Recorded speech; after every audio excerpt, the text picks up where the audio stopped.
One of the most dangerous blind spots in professional life is the quiet belief, I'm already good at this.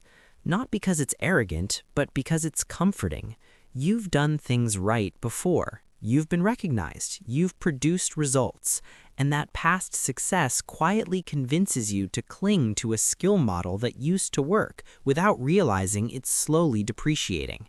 The scariest part? You're still using it every day, confidently, like an app that hasn't updated since 2014 but insists it's running fine. Think of a vendor who once sold extremely well in a specific local market to familiar customers in a familiar setting. Business was good, so he assumes as long as the product quality stays the same, I'm safe. Then customers move online. He doesn't change his approach because it worked before. Sales drop. He's confused, and somewhere inside he feels betrayed by reality.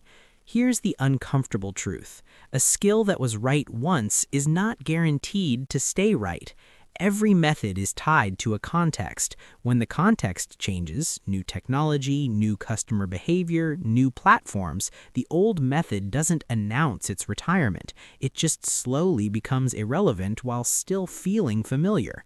If you don't periodically examine your underlying assumptions, you don't just fall behind, you get stuck inside the very things that once made you competent. People who truly grow don't define themselves by how they do things. They define themselves by their ability to solve problems.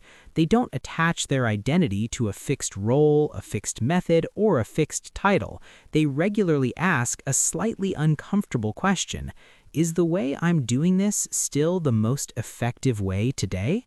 This is where many experienced professionals get trapped. They believe experience is an automatic advantage, but experience only has value if it's continuously filtered and updated. Unexamined experience doesn't turn into wisdom, it turns into inertia, and inertia is what quietly suffocates progress. Imagine you're an excellent TV host. Great voice, strong stage presence, perfect timing for long-form polished segments. But the audience has moved to short-form online content. You keep your old style, long introductions, careful pacing, traditional structure. Meanwhile, someone with far less experience speaks briefly, hits the point immediately, and holds attention far better. You're more skilled. They're more effective. When a skill becomes part of your identity, you stop improving and start defending. You spend energy proving you're still right instead of rebuilding from scratch. Ego slowly replaces curiosity. A strong skill must come with the ability to take it apart, inspect it, adjust it, and sometimes abandon it entirely. It's like a knife. Keeping the same knife forever isn't the goal. Knowing when to sharpen it, replace the handle, or switch tools altogether, that's the real skill. So ask yourself honestly, is the skill you're using today still giving you an edge? Or is it just comfortable muscle memory? If a complete beginner, no experience, no history, can move faster, adapt quicker, and produce better results, would you be willing to unlearn what you know and start over?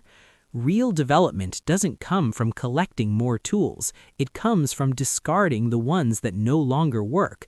Skills should be treated like a system under maintenance. Keep what creates momentum, remove what only occupies space.